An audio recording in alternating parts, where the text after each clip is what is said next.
सज्जनों, सूत जी महाराज शौनका दृश्यों से कहने लगे। इधर शौनका दृश्यों ने सूत जी से प्रश्न कर दिया, प्रभु ये बताओ, ये काल रूपी अजगर सबको खा जाता है, कब किसकी मृत्यु आ जाए ये कोई गारंटी नहीं है, बोलो कोई पता है? आज हम जिंदे और 1 सेकंड बाद दुनिया में न रहे, दुनिया से चले जाए, ये कोई गारंटी नहीं है। सूत जी महाराज ने महाराज से शौनका दृश्यों ने प्रश्न कर दिया, काल रूपी अजगर सबको खा जाता है, भगवान ये बताओ इस काल से बचने का कोई उपाय है? बोले काल रूपी अजगर से बचने का ये कोई उपाय है कि हम श्रीमद् भागवत जी का पठन पाठन करें, श्रीमद् भागवत कथा को श्रवण करें, तो काल रूपी अजगर से बच जाएंगे। सूत जी महाराज कहने लगे, शौनका दृश्यों, इस भागवत जी में इतनी शक्ति है, इतनी सामर्थ्य है कि जो कथा देवताओं को श्रवण करने के लिए न मिली, वो कथा आनंद के साथ में हमें इस प्रांगण में श्रवण करने के लिए मिल रही है, देवताओं को नहीं सुनने को मिला।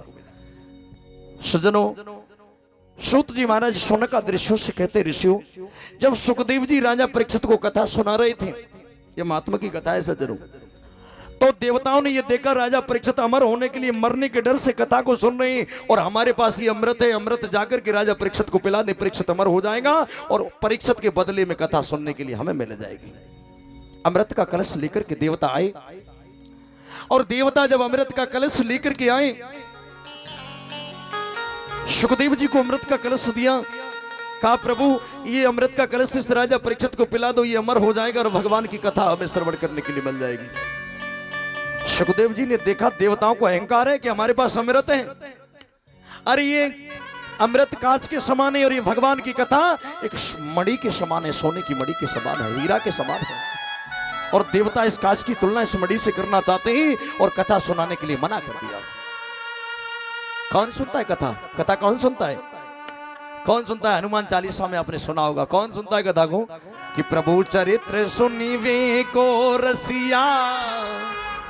रसिया कौन होता है? हमारे ये वृंदावन का शब्द है रसिया, रसी को रसिया कहते हैं, समझ लो। कि प्रभु चरित्र सुनिवे को रसिया, और रसिया कौन होता है? बोलो कौन होगा रसिया? राम लखन सीता मन रसिया। श्री राम जय राम जय जय राम, श्री राम जय राम जय जय राम। प्रभु चरित्र सुनिवे को रसिया, राम लगन सीता मन वसिया। प्रभु चरित्र सुनवे को रसिया, राम लगन सीता मन। इसलिए कौन सुनेगा प्रभु के चरित्र को? बोलो जिनको भगवान से प्रेम होगा वही तो पंडाल में आकर के बैठेगा। अब शाम को चौराहे पे शराब पी के आए वो कथा में बैठेंगे क्या? बोलो जिसके अंदर पेटी कब्रिस्तान बना हुआ है वो कथा में बैठेगा क्या? कथा को कौन सुनेगा? पहले भगवान उसके अंदर वास करते हैं जिसका मन निर्मल होता है, और रसिया वो होता है कौन? प्रभु चरित्र सुनिवे को रसिया, राम लखन सीता मन वसिया।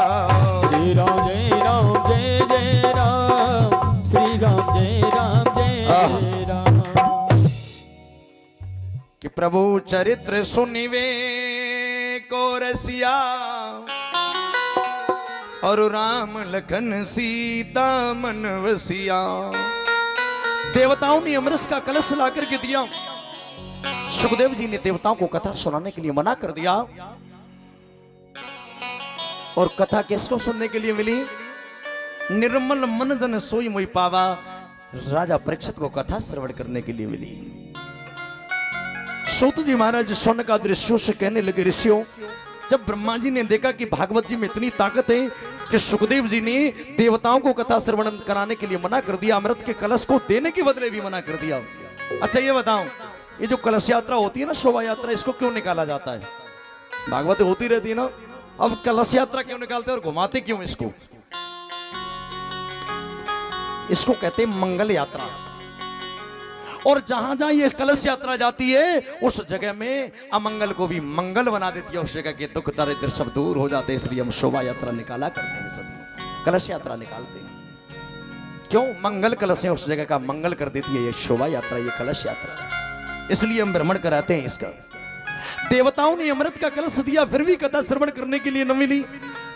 अब ये बताओ, हमें और आपको कुछ देना पड़ रहा है, देना लेना पड़ रहा है क्या? फ्री में भगवान की कथा श्रवण करने के लिए मिल रही है। तो निश्चित ही जिस परमात्मा का भजन हमें अवश्य ही करना चाहिए।